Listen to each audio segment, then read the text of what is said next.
past few days, I would say even a bit more than a week, I was on writer's block. Well, I'm not considering myself as a writer, but here and there sometimes I do write an article or a blog post or something, and I enjoy it.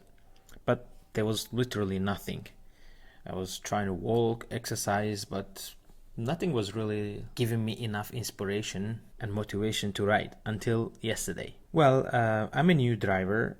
I got my license back in December of last year after a long battle as I was taking it in Czech, which was super hard. But finally I managed it and I'm proud of it. And I've never driven before, although my dad always had a car. Ever since I was born, we had like a car in the house, but I never drove. So in order to fill that gap, after I got my license, not to lose that skill that I have, I got a side job in one of those food delivery companies. Through the application, I get orders, I deliver people's dinner, lunch, and breakfast, so on. So yesterday, I went to deliver dinner, as from 5 p.m. to 9 p.m. is a bonus period. If I drive, I get more money. It takes about 30 minutes, as it is 40 kilometers away from where I live and where I can start working, which is within the Prague limits. It was a very slow day, and as I have to drive these 40 kilometers there and back, I need to make a certain amount of money, a threshold where it would make sense why I drove there. Like I said, it was a slow day, but somehow I managed it. Right before 9 o'clock, somewhere around 8:30, I had enough money to cover the gas. My plan was to end a day in a sauna to relax, as a day before I was running and muscles were stiff, and then sauna and a cold shower has a fantastic effect on recovery. Well, I drove to sauna and I was waiting in the parking lot, and it was 10 minutes before 9. So I said, I'll play an audiobook of the exam that I'm taking, and I will spend like 10 minutes also productive. Somehow my thoughts started flying in the clouds, and I started imagining, what if I get a call within this last 10 minutes? Should I accept it, or should I cancel and go on with my original plan, which was relaxing in the sauna and a pool? Believe it or not, 2 minutes before 9 o'clock, I get a call. So I accepted it. I drove to a neighborhood restaurant, and the order was a can of cola and a liter of beer. It was about 5 kilometers of drive, and it gave me enough money to cover at least one way of my drive, from home to work or the other way around. A lady who lives in the middle of nowhere, even GPS was not able to locate the address precisely. I had to spend about 5 minutes to drive around and find that location, calling lady multiple times to find out where she lives, what she meant. And after I delivered, I checked my watch, it was 9:20. Well, I drove back, and at least I got 15 minutes of sauna time.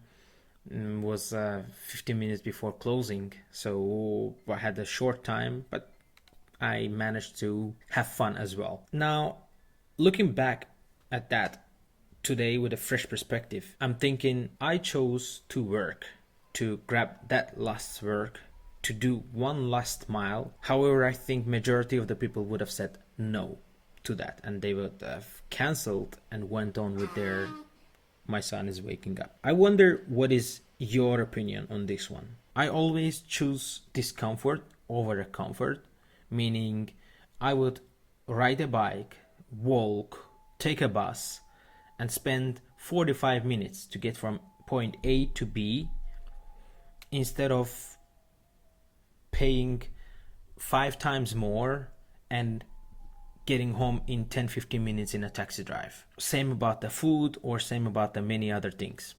Looking at it with a fresh perspective, like I said, I'm trying to see if I have done the right thing. Well, there's not one right answer ever, right? I chose to accept that order and drive 2 minutes before my quote-unquote rest time, then canceling it and going and enjoying my time. This doing one last step, one extra mile, is my life philosophy. This is how I approach to it. always be there and present and ready. Even majority of the people would say no to it. I don't think it is wrong. At least this is my opinion. I'm going to record this and write it down, and to remind myself in 5 and 10 years, I do it through the emails, creating an event and all, just to compare my notes, to see if this approach has brought me a success or a misery. So far, financially, it has helped me to be where I am, walking an extra mile, spending another 30 minutes just to search for a better option rather than the cheaper option and maybe less comfortable option. I still wonder your opinion. I have a very wide network and so many different people from different backgrounds and experiences. I wonder, what is your opinion on this? What you would have done, and what do you think of my choice? Of course, I don't want only positive feedback. All kind of comments are welcome. That's basically it for today. End of this episode. Thank you for listening and stay tuned for the upcoming ones. Bye bye.